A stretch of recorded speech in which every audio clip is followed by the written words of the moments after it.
Jadi manajemen pendidikan saja sampai manajemen pendidikan. Ya. Oke. Konsentrasi dihilangkan Pak ya? Bukan yang ini nih, yang ini hilang. Oh, Islamnya. Tinggi Islam, oh ya. Yang di Oke Pak. bawah ini, Sudah. sekarang di bawah nih. Nah, Program studi Magister Manajemen. Pendidikan Islam, kurang manajemen. ya. Nah, gini. Oke. Konsentrasi manajemen pendidikan tinggi Islam, betul. Program Pasca Sarjana Institut PTIQ Jakarta 2000 tahun berapa sekarang? 2022. Ya, ganti tahunnya. Oh iya. Daftar ini sesuai dengan yang kita bicarakan ya. Iya, ya. Oke. Nah, sekarang bab 1. Begini nih nggak boleh Pak Obed. Namanya body note nih, namanya body note. Oh. Semua body note dihilangkan. Iya. Diganti dengan footnote. Footnote ya. Ya. Coba sekarang Pak Obed lihat buku panduan halaman 49.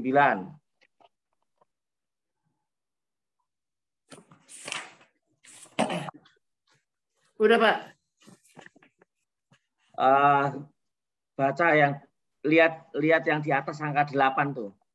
Ya, catatan kaki untuk jurnal, majalah dan Bukan koran. yang angka 8, yang angka 8.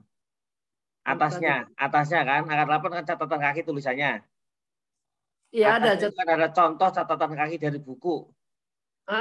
Iya. Nah, ini Pak Obed salah nulisnya. Lihat tulisan Bapak. Bapak ini kan namanya sudah dibalik nih. Iya, iya, iya. Nah, harusnya kalau lihat contoh ini namanya belum dibalik. Oh, jangan dibalik dulu Pak ya. Jangan. Dibalik itu nanti pas daftar pustaka. Oh, iya. Terus judul bukunya, jangan tahun dulu. Tahunnya di mana? Coba lihat contohnya. Tahunnya di akhir. Nah, Oh iya.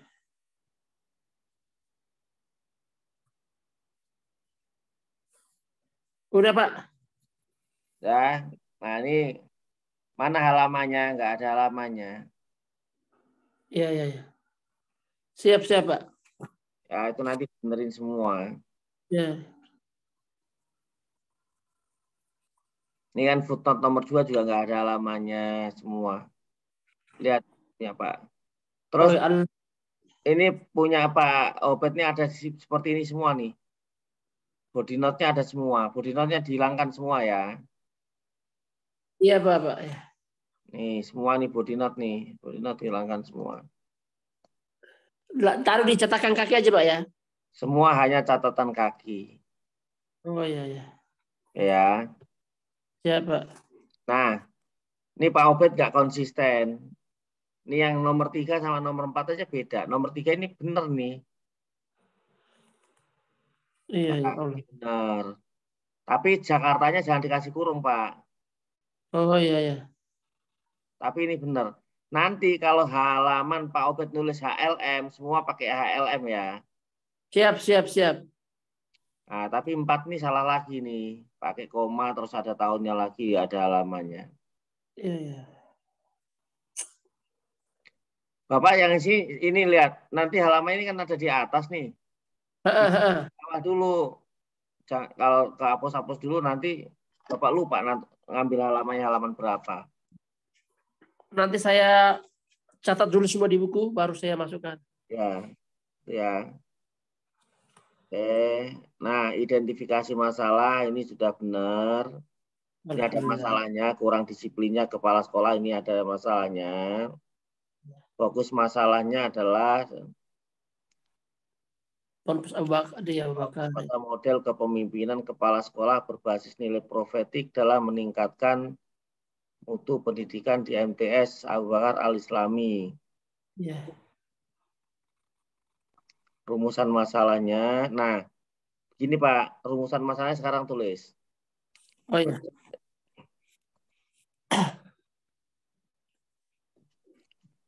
Udah Pak. Nah, berdasarkan latar belakang, ini kan saya baca nih. Ya. Berdasarkan latar belakang masalah, ini ada masalahnya. Nih, saya tulis nih, lihat. Ya. Saya pakai huruf merah. Berdasarkan latar belakang masalah di atas, rumusan masalah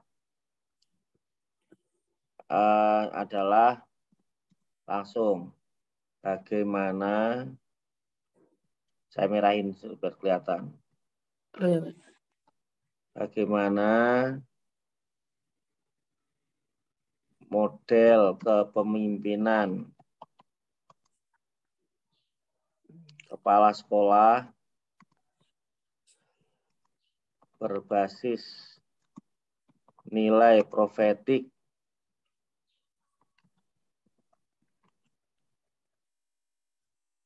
dalam meningkatkan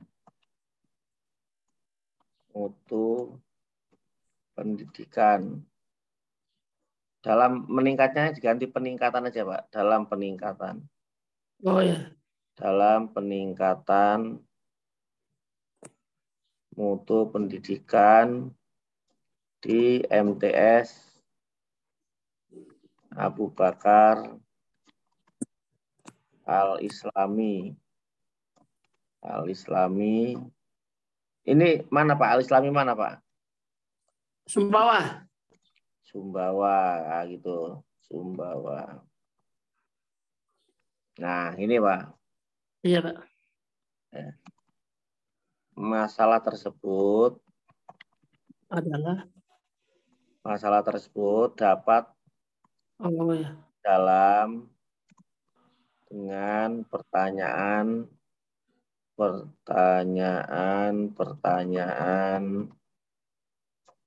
penelitian berikut ini. Nah, baru. Nah, ini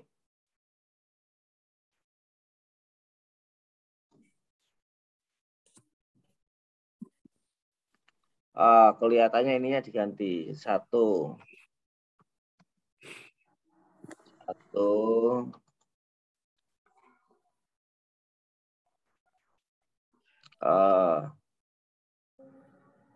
Bagaimana makna Bagaimana? model kepemimpinan Benar. berbasis profetik Profetik. Oke. dalam lembaga pendidikan.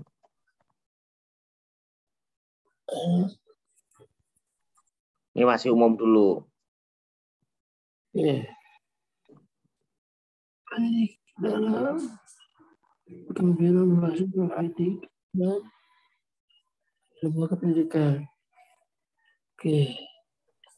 Mana penerapan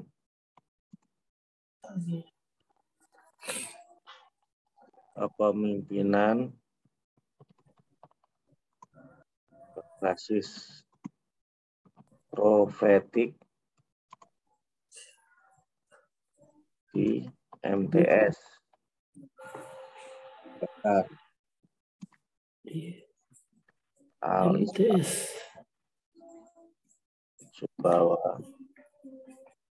Yes. Mana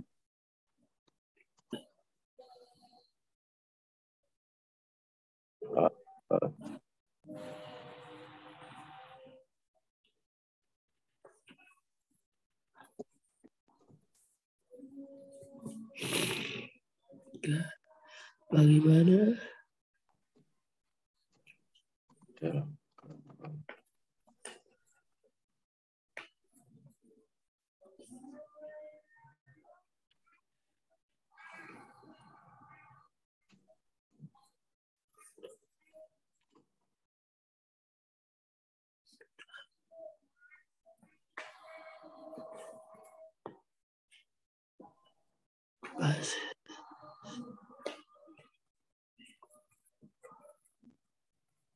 Profetik.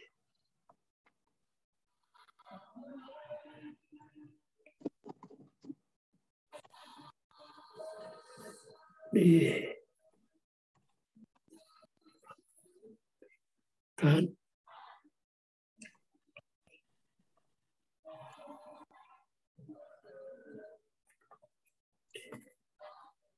Dah, 3 ini aja. Ya, Pak. Ini nggak usah.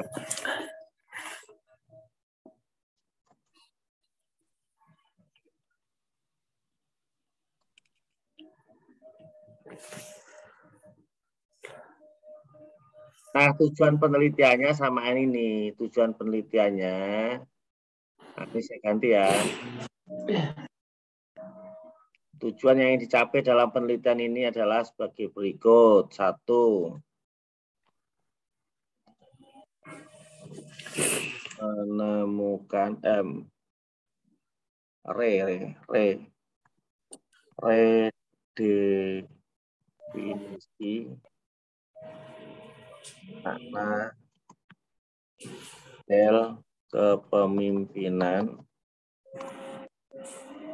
berbasis profetik dalam lembaga pendidikan.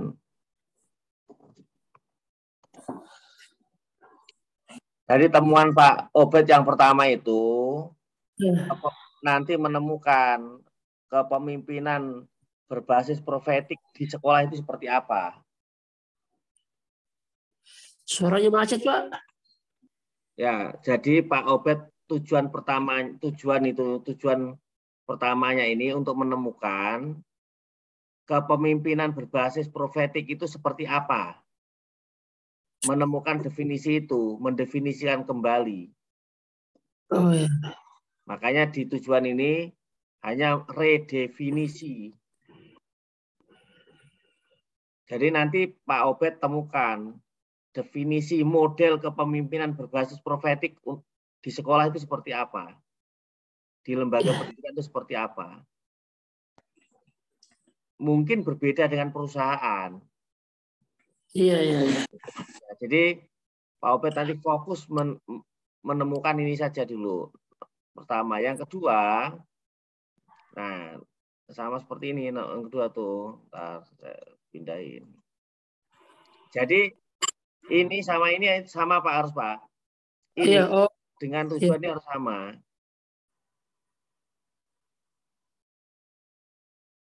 Ini nomor 2-nya. Kita kamerain dulu ya. 2, menganalisis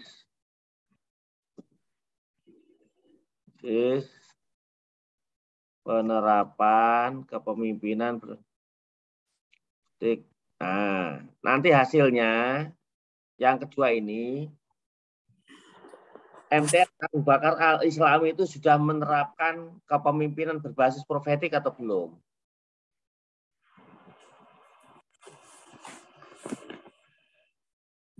Paham nggak maksudnya? Nanti Bapak ini menganalisis di sana itu apa yang dilakukan.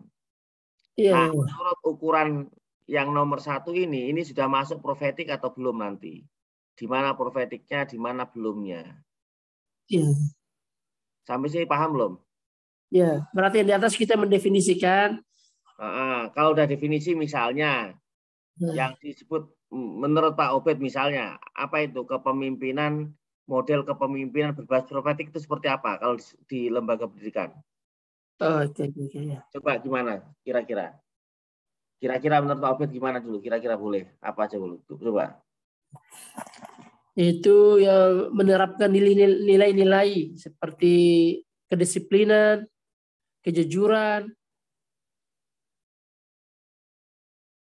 Nah, nanti itu Pak Obed nanti lihat di Abu Bakar itu sudah menerapkan itu atau belum? Siap. Penerapannya di mana? Yang belum di mana? Nah, kenapa dia menerapkan, kenapa tidak? Itu nanti hasilnya di nomor 2 ini. Oh ya ya. Nah, terus yang ketiga ini. Nah, ini saya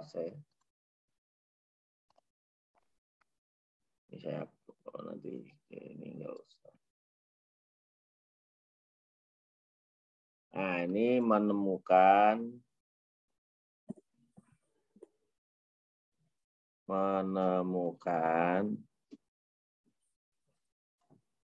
Nah, ini nomor yang ketiga, Bapak nanti bicara seharusnya seperti apa. Dia kalau misalnya punya kekurangannya di mana, harusnya seperti apa dipenuhi supaya ini terpenuhi. Iya ya. Supaya berbasis profetik betulan itu yang bisa meningkatkan mutu pendidikan itu seperti apa. Nah, nanti Pak Obed harus temukan itu. Insya Allah. Jadi tujuannya hanya 3 ini, yang merah-merah ini ya. Iya Pak. Berarti fokusnya di 3 ini aja Pak ya? Fokusnya ketiga ini. Nah, ini kan nanti ada kaitannya dengan, nah ini. Nah, maka di bab 2 itu Bapak kan bahas nih, nilai Iya. profetik seperti apa. Ini kan menemukan definisi tadi kan. Iya ya. Kalau begitu definisi kepemimpinan berbasis profetik itu seperti apa. Nah, ini temuan nanti Bapak bisa ambil dari situ. Iya.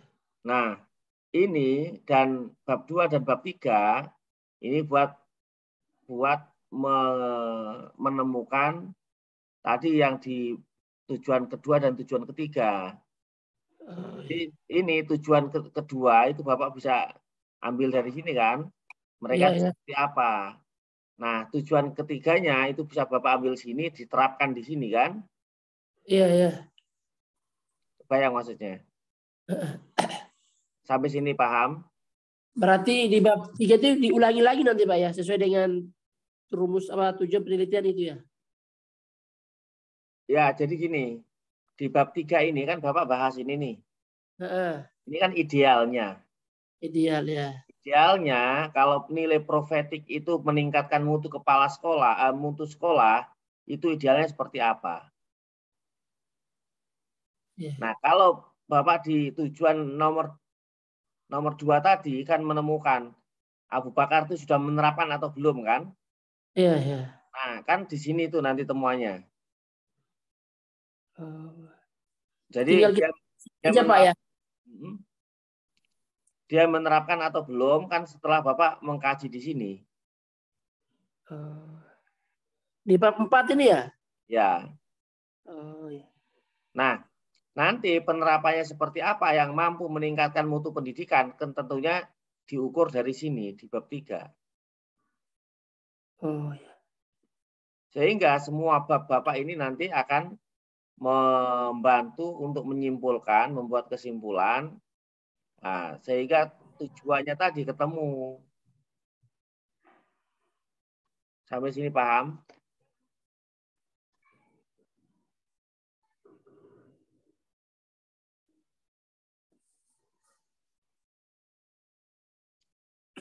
Clear, Pak? Agak hilang suaranya Pak. Bisa diulangi lagi Pak. Macet tadi suaranya. Ya, oke, oke. Jadi, Bapak, untuk mencari tujuan 1, 2, dan 3 ini, itu bisa dengan mencari, menyimpulkan dari apa yang ada di bab 2, bab 3, bab 4 tadi. Oh, ya. Itu nanti di bab 5 Pak ya. Ya.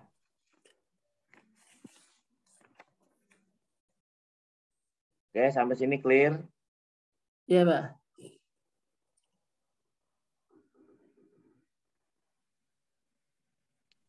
Oke, saya lanjut.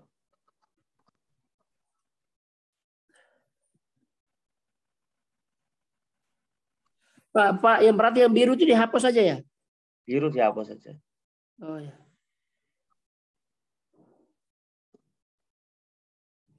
Ini ya, yang begini nanti dihapus ya. Iya ya.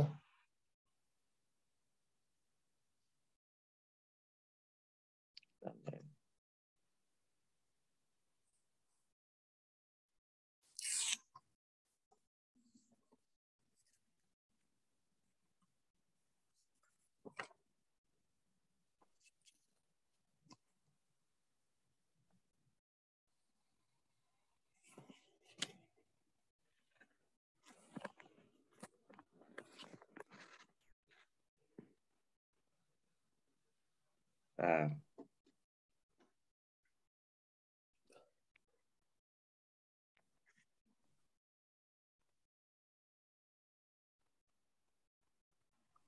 sebenarnya kayak teori-teori ini, tapi nggak usah nanti merubah semua.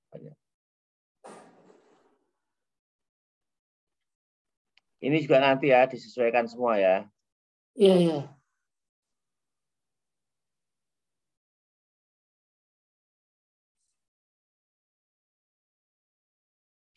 Ini bukannya nanti di bab ini aja ya Pak. Ini kok terlalu banyak ya menurut saya ya. Terlalu semangat, Pak. Ini nanti di bab 2, bab 3 aja. Ini semua. Jadi kerangka teori itu, Bapak ambil aja satu teori tentang kepemimpinan profetiknya siapa, itu yang digunakan untuk mengukur bahwa kepemimpinan profetik itu seperti apa gitu aja. Oh ya. Cukup membahas menyajikan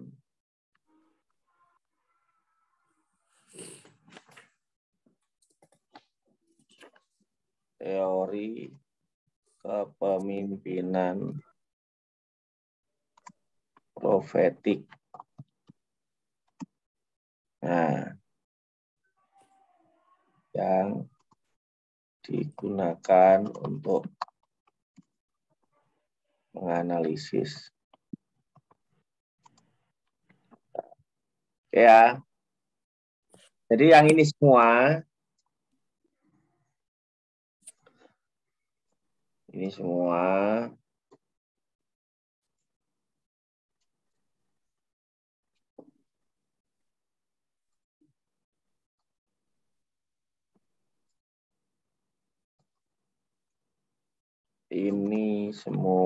dan ke bawah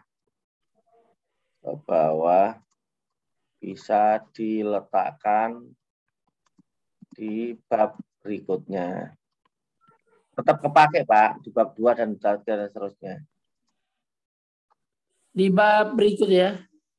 Ya, tentang kepemimpinan kan Bapak bahas itu nanti. Iya, iya. Nggak usah di sini, kebanyakan di bab 1-nya nanti. Oh ya. Berarti di bab 2 dia. Bab 2, bab 3, Ya, bab bab 2, bab 3 itu bisa semua. Termasuk ini semua ya. Iya.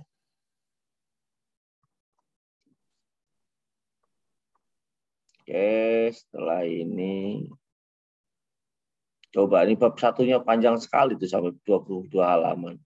Iya, aduh. Nah, lebih baik di sini Bapak banyak nggak apa-apa. Di bab kedua ya? Bukan, di bab 1 ini, di kajian pustaka atau penelitian terdahulu yang relevan ini banyak nggak apa-apa. Oh ya. Oke, ini oke.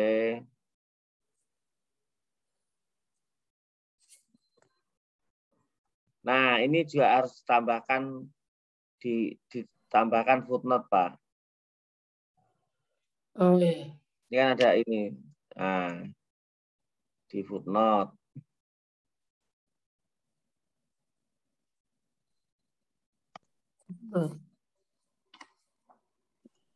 Semua data atau pengambilan dari sumber lain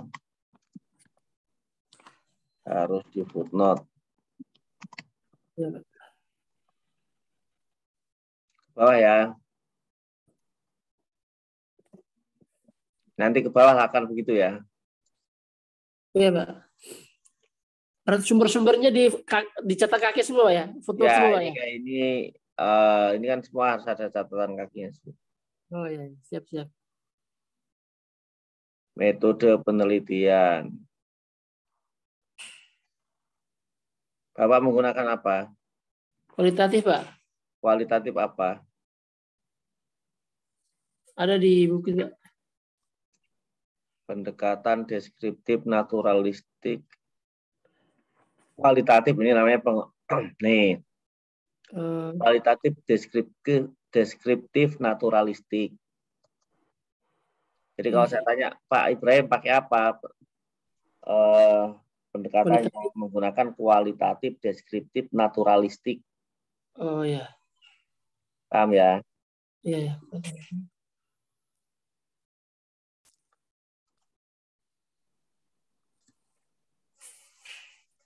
Berarti bab 1 terlalu banyak, Pak ya? Ya. Ini salah semua ya.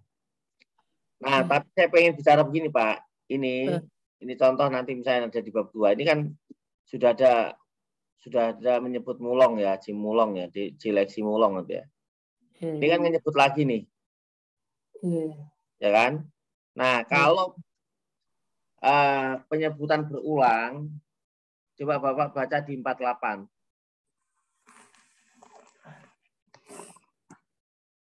Atas, nomor 5. 48.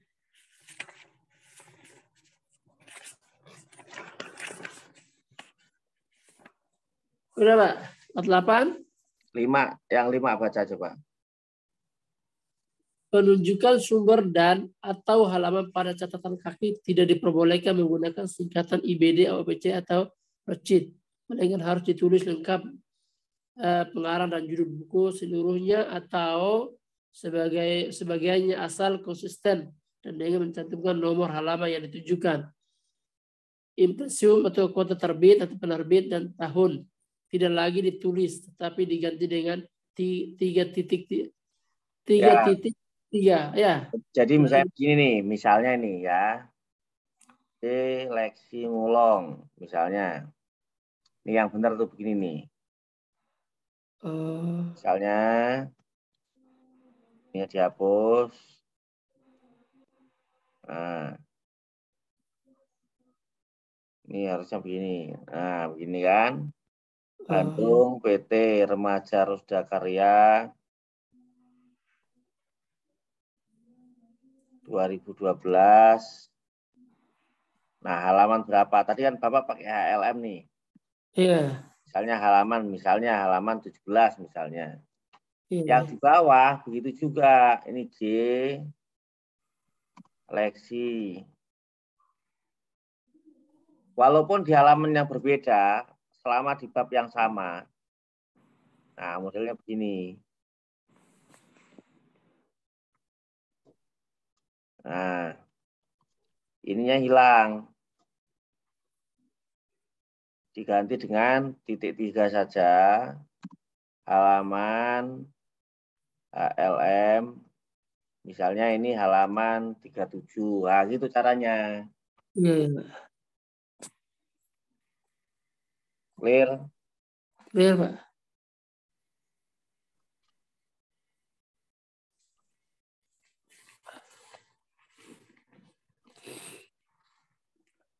Nah, ini awal bab pastikan di Atas. dan di angka ganjil. Iya. Jadi ini misalnya nggak ada. Misalnya ya, ini nggak boleh. Angka genap ini nggak boleh. Dia harus turun. Nah, pastikan di angka ganjil.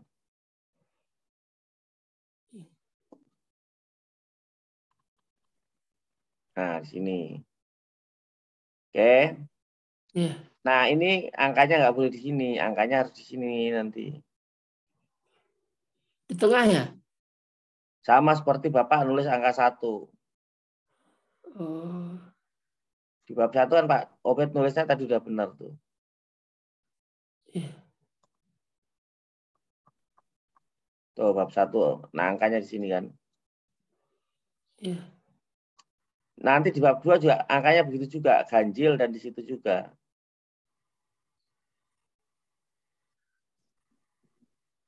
Ini harus ganjil. Di sini juga nanti naruhnya. Nah, ini Pak Obed nggak konsisten. Tadi pakai HLM, di sini pakai HAL. Iya, ya. Ini juga HLM. HLM ya. Dan setiap mulai awal bab, ininya harus mulai dari 1 lagi. Nih. Oh, 1 lagi, Pak ya? Mulai satu lagi. Iya, iya. Kalau Pak Obed susah, dipisahin aja, dipisahin. Dapat dipisahin.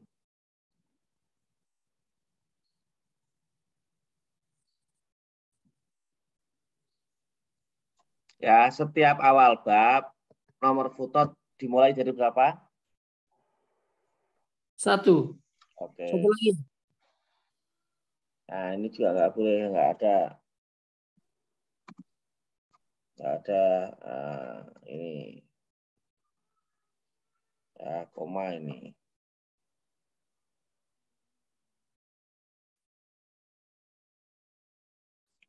Oke ya. Terus ini tadi yang nggak boleh, ini nggak boleh nih. Body note nggak boleh. Body note nggak boleh. Ini apa Pak? Ada angka 30 nih Pak. Aduh, kalau Mungkin Pak, Masnya ngasih halaman di sini tadi kali. kan tadi udah dihapus di atas jadi berubah dia kayaknya. Ya, nah ini ngasih halamannya jangan manual. Kalau manual begitu nanti. Nah, coba Pak. Ini kan ada hadis nih. Ya, hadis kita baca footnote hadis. Halaman berapa ya? Footnote hadis itu halaman 4. Mulai dari 45. Iya. Iya. Ya kan? Iya, Pak. Jadi harus dicantumkan apa yang ada itu. Footnote juga ya hadis, Pak ya. Ya, itu ada di halaman 46 yang C. C. Oh, ya. Footnote-nya kan? Ya. Nah, meletakkan footnote-nya di mana? Di belakang matan hadis. Ya, harusnya ada footnote-nya di sini nih.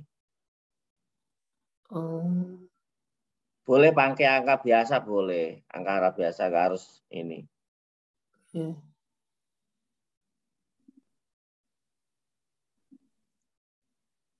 Saya taruh langsung di belakang, Pak. Ya, di belakang begini nih, belakang ini. Kalau diterjemahannya nggak boleh, Pak ya?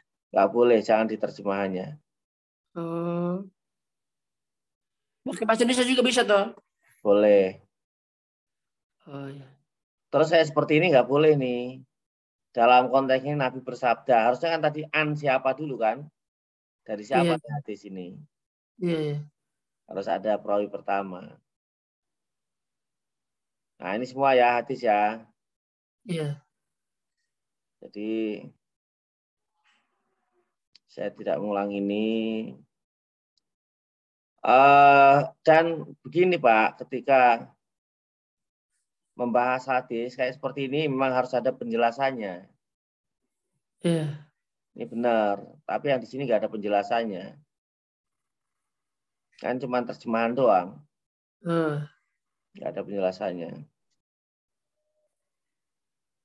Nah, kalau Quran tuh nggak perlu di footnote. Quran tuh tidak boleh di footnote. Langsung di samping, Pak ya? Langsung aja terjemahannya. Misalnya menjelaskan Quran, surat apa? Surat ke-20 itu surat apa? Toha. Ya, QS titik Toha dari garis miring misalnya begini nih. Pada Quran surat Toha garis miring 20. Nah, begini, T2 ini nggak boleh, 45-nya nggak boleh. Hapus. Nah, begini saja.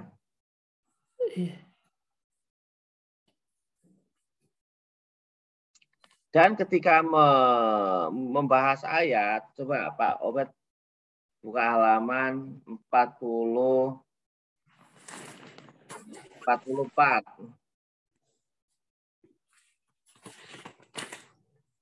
Udah, Pak. Baca yang A bawah itu. Setiap pengutipan ayat harus menyertakan 4 hal.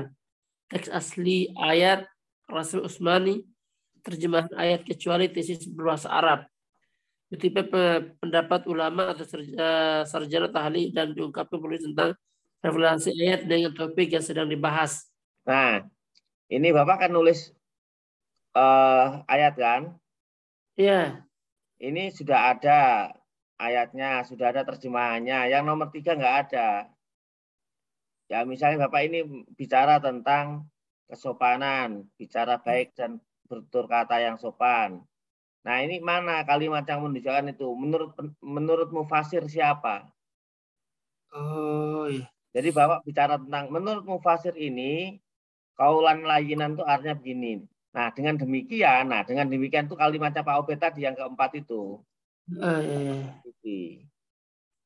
Ini Berarti enggak kita ada. tafsir para ulama, Pak ya? Ya, tafsir dulu baru dibahas oleh Pak Obed. Siap. Ini hadis sama seperti tadi.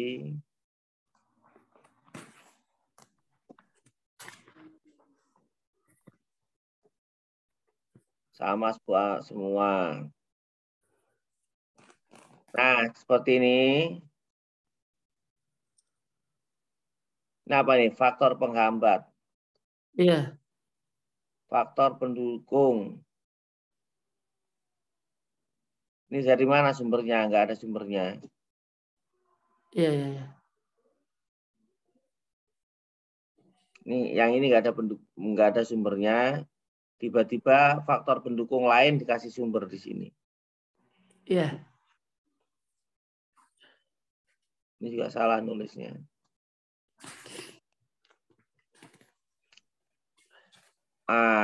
Dalam ini juga enggak ada sumbernya. Oke, prinsipnya ini ada. Ini dosa besar ini. Tadi udah dibaca kan? Iya. Nggak boleh ada opsi. Tadi baca kan? Ada. Kan jelas ini dosa besar nggak boleh ini. Dosa besar, Pak ya. Itu. Sirik besar aja, Pak. Nah, ini juga nggak boleh begini nih. Harus ada syakelnya. Kan ada tadi di itu. Oh iya. Halaman 40 berapa tadi? Yang hadis tadi ya.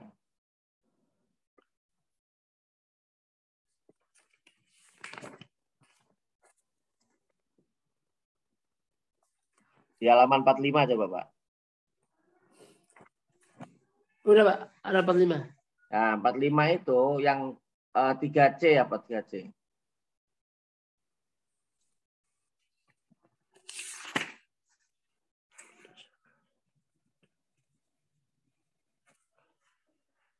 Coba 3C baca.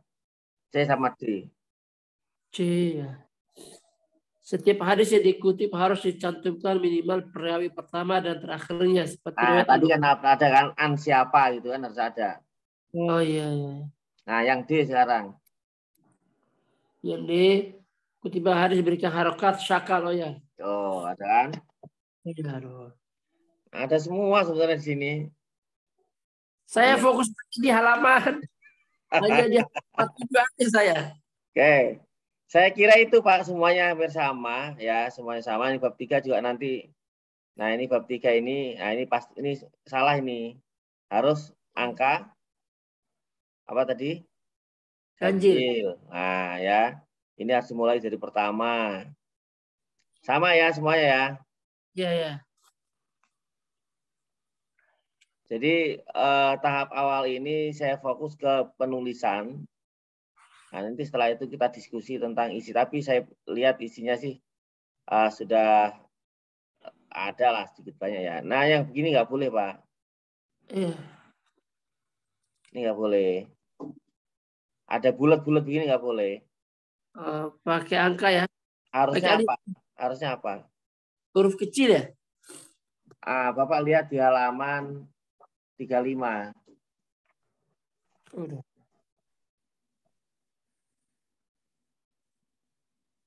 Udah, Pak. Oh ya.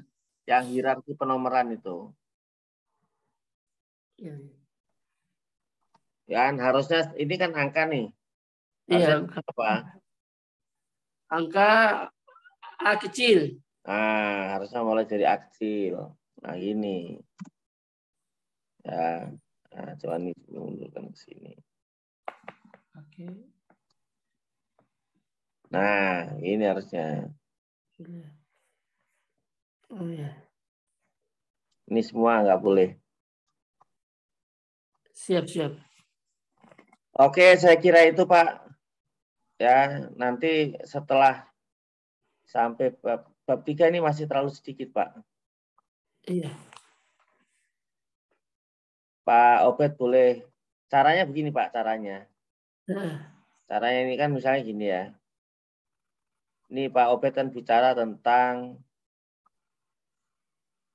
mutu pendidikan di jenjang MTS. iya. Nah, kan Bapak bicara misalnya apa yang membedakan mutu di MTS dengan mutu di SD atau di SMA. Apa itu mutu pendidikan MTS itu seperti apa? Nah, hal Berarti kita apa yang harus ada? Ya, ada perbandingan gitu, Pak? ya harusnya nanti seperti itu. Misalnya ini menurut siapa, ini yang bagaimana gitu. Oke, clear begitu.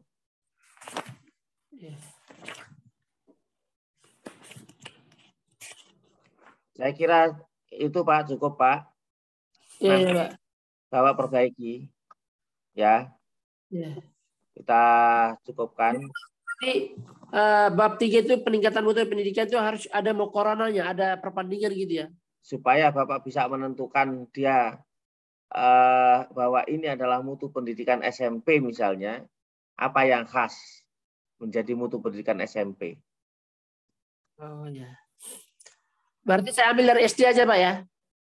Ya gini caranya, mutu pendidikan SMP itu seperti ini, berbeda dengan SD. Ya gitu caranya. Oh iya, iya, iya. Kalau SD begini-begini, sehingga SMP itu harusnya seperti ini.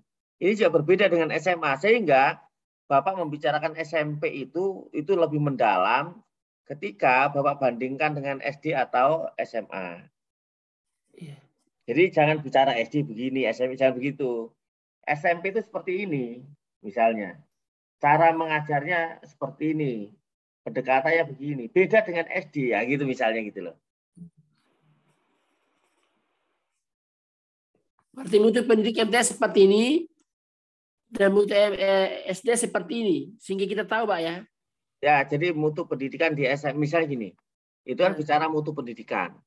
Iya. Mutu pendidikan terkait erat dengan jenjang. Nah, titik misalnya gitu ya. Jenjang pendidikan di SMP ketika sebuah proses pendidikan dilakukan dengan baik, maka akan menjadikan mutu pendidikan di SMP itu juga menjadi baik. Mutu pendidikan di SMP baik itu menurut si A begini begini begini misalnya gitu ya. Iya. Nah, ini arahnya seperti ini. Nah, apa yang disampaikan oleh tokoh A dalam bicara tentang mutu pendidikan di SMP ini didukung oleh pendapatnya siapa. Nah, setelah itu bicara itu semua, apa yang dibahas dalam pendidikan di SMP ini menunjukkan bahwa jenjang MTS atau jenjang SMP itu berbeda dengan SD.